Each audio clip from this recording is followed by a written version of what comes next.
एक समय दिव्य स्वर्गलोक में 33 प्रकार माने 33 कोटि के समस्त देवता एकत्र हुए और अद्भुत प्रकाश छा गया।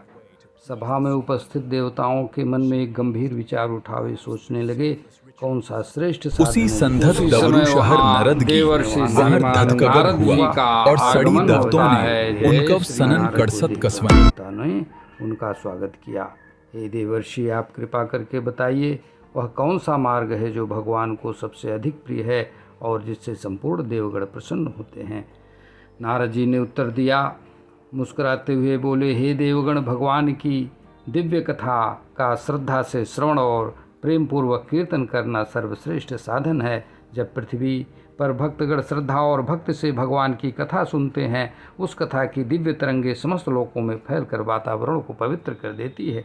भगवान की कथा से उत्पन्न हुआ दिव्य आनंद देवलोक तक पहुंच जाता है तथा सभी देवता अत्यंत प्रसन्न होकर भक्तों पर असीम कृपा और आशीर्वाद बरसाते हैं। इसलिए कहा गया है, जहाँ श्रद्धा से भगवान की कथा होती है वहाँ समस्त देवगण प्रसन्न होते हैं और सभी प्राणी प्रसन्न होते। गं गणपतये नमः।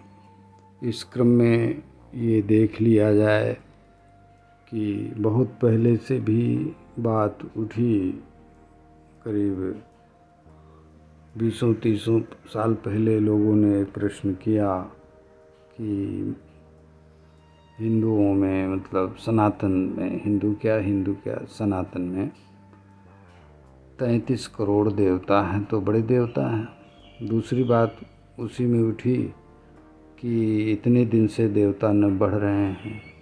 खैर घट तो नहीं सकते क्योंकि सब अमृत पान किए हैं, लेकिन देवता बढ़ नहीं रहे हैं, ऐसा क्यों है? तो यह बात नहीं है। बात यह है कि देवताओं की जो संख्या है वो ये 33 करोड़ से भी अधिक है, लेकिन ये 33 प्रकार के होते हैं, 33 प्रकार के देव होते हैं। इसका यहाँ पे निवेदन कर देंगे। देखिए 33 में आप जोड़ दीजिए 8 वसु, 11 रुद्र, 12 आदित्य और 2 अश्विनी कुमार। और उपनिषद के अनुसार वही बात है। उपनिषद के अनुसार अश्विनी कुमार में जो 2 हैं, उन 2 में एक इंद्र और एक प्रजापति देव को माना गया है। इस प्रकार से हम आगे अभी यहाँ पे निवेदन कर दे रहे हैं, जिससे ये बात स्पष्ट हो जाएगी। देखिए यहाँ पे लिखा हुआ है, आप ये पढ़ रहे हैं, और आज पूरी पृथ्वी में अगर मनुष्यों में कोई भेदभाव करे, देश में भेदभाव करे, तो वो निरर्थक है, साबित होगा निरर्थक। क्योंकि जो शाश्वत सत्य है, शाश्वत चीज़ है, यथार्थ, उसको अब अगर मनुष्य नहीं जानेंगे तो मनुष्य से ज़्यादा मशीनें जान जाएंगी, इसमें कोई दो राय नहीं। तो यहाँ पे आप पढ़िए कि सामान्य लोग कहते हैं, सामान्य कि हिंदू धर्म में 33 करोड़ देवता हैं। तो भाई ये करोड़ नहीं, कोटि। करोड़ तो और भी हैं, संख्या इनकी और भी है। कहिए कैसे? भगवान श्री रामचंद्र जी के जो सेना में, वानरी सेना में जो रावण के विरुद्ध युद्ध हुआ था, उसमें सब जो है देवों के अंश से पैदा हुए थे, वानर भालू। और वो 33 ही करोड़ थे। अगर ऐसा कोई कहे तो गलत है, क्योंकि वो 33 करोड़ से भी ज़्यादा थे। वो स्वामी तुलसीदास जी ने श्री रामचरितमानस में कहा, लिखा है, पदुम 18 जूथप बंदर। पदुम 18 और जूथप बंदर, और सब जो है देवों के अंश से, सब देवता थे।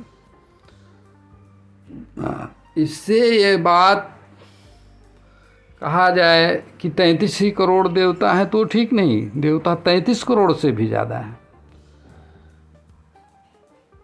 वे 33 कोटि देवता हैं, जिसमें देखिए यहाँ पे लिखा हुआ है एकदम स्पष्ट। और ये देवता केवल भारतवर्ष तक सीमित हैं ऐसी बात नहीं है। ये ब्रह्मांड पूरे यूनिवर्स की बात जब होती है तो ये शाश्वत बातें होती हैं, एक के लिए नहीं होती, एक देश के लिए नहीं होती है, पूरी पृथ्वी के लिए होती हैं। पृथ्वी नहीं बटी है तो जो मूल सिद्धांत वो कैसे बढ़ सकता है, वो बढ़ ही नहीं सकता। अब यहाँ पे देखिए,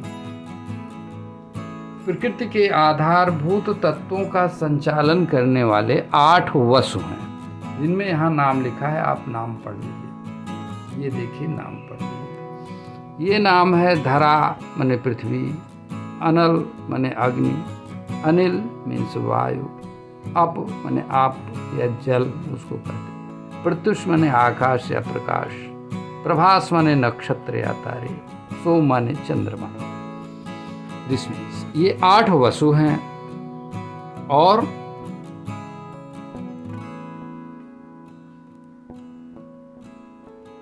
यहाँ पर आप पढ़िए 11 रुद्र हैं। आनंद, विज्ञान, मन, प्राण, अपान, व्यान, समान, उदान, नाग, कूर्म और देवदत्त।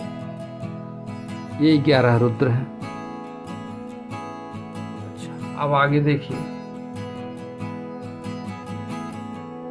यहाँ पे आप पढ़िए लिखा हुआ है 12 आदित्य हैं, अंशुमान, अर्यमन, इंद्र यानी विद्युत शक्ति या जो वर्षा के देवता हैं। अब देखिए, यही जो इंद्रदेव हैं इन्हीं को अश्विनी कुमार की कैटेगरी में भी रखा गया है। कहिए कैसे मालूम, क्या इसका प्रमाण है शास्त्र में? शास्त्र में ये प्रमाण है कि जब राम और भगवान श्री राम और रावण के सेनाओं के बीच में जो युद्ध हुआ था, युद्ध के समाप्ति के बाद भगवान श्री रामचंद्र जी ने इंद्र को निर्देश दिया था कि अमृत की वर्षा करके इनको जिला दीजिए। तो सुधा वृष्टि भई दुह दल ऊपर, और जिये भालु कपि नहीं रजनीचर, रामाकार भय तिनके मन, मुक्त भय छोटे भवबंधन। सुर अंशक देखिए आगे न, सुर अंशिक सब कपि अरु रीछा, और जिये सकल रघुपति की इच्छा। और यही कितने थे सुर अंशिक? पदुम 18 जू थप बंदर। स्पष्ट हो गया। आगे त्वष्टा की कथा श्रीमद् भागवत में चल रही है। त्वष्टा को कहते हैं कि ये सूक्ष्म से स्थूल को बना सकते हैं, माने ये विश्वकर्मा के वे रूप हैं, अवतार हैं, वो देव हैं प्राचीन, मतलब आज भी है, प्राचीन भी है। पहले जब सृष्टि है तो ऐसे ही बनेगा। आगे देखें, इन्होंने ही चित्रकेतु को और करके दूसरा वृत्तासुर को, जो चित्त और वृत्ति, चित्र में जो बनता है चित्र, और वृत्ति में जो बनता है वृत्र, घेर लेता है सबको। उस पर एक वीडियो भी बनाया है, वो देख सकते हैं आप लोग जल्दी ही। वो विश्वकर्मा के रूप में माने जाते हैं, आदिदेव। धातु आदित्य में देखिए, परंजय, पूषा, भग, मित्र, वरुण, विवस्वान, त्रिविक्रम अर्थात वामन। ये 12 आदित्य हैं। और 2 अश्विनी कुमार माने जाते हैं। अश्विनी कुमार 2 माने जाते हैं। ये देवताओं के वैद्य हैं। इनका नाम पहले का नासत्य, दूसरे का दस्त्र। ये ऋग्वेद के हिसाब से है। और उपनिषद के हिसाब से एक इंद्र, एक प्रजापति। और अन्य हिसाब से जो अभी एक उदाहरण से बताया कि 33 में जो 8 वसु प्लस 11 रुद्र प्लस 12 आदित्य, ये जोड़ के कितने हो रहे हैं? ये हो रहे हैं 31। अब बचे 2, तो जो 2 बचे उसमें कौन कौन आने चाहिए? इंद्र और प्रजापति उपनिषद में वर्णित है। तो प्रजापति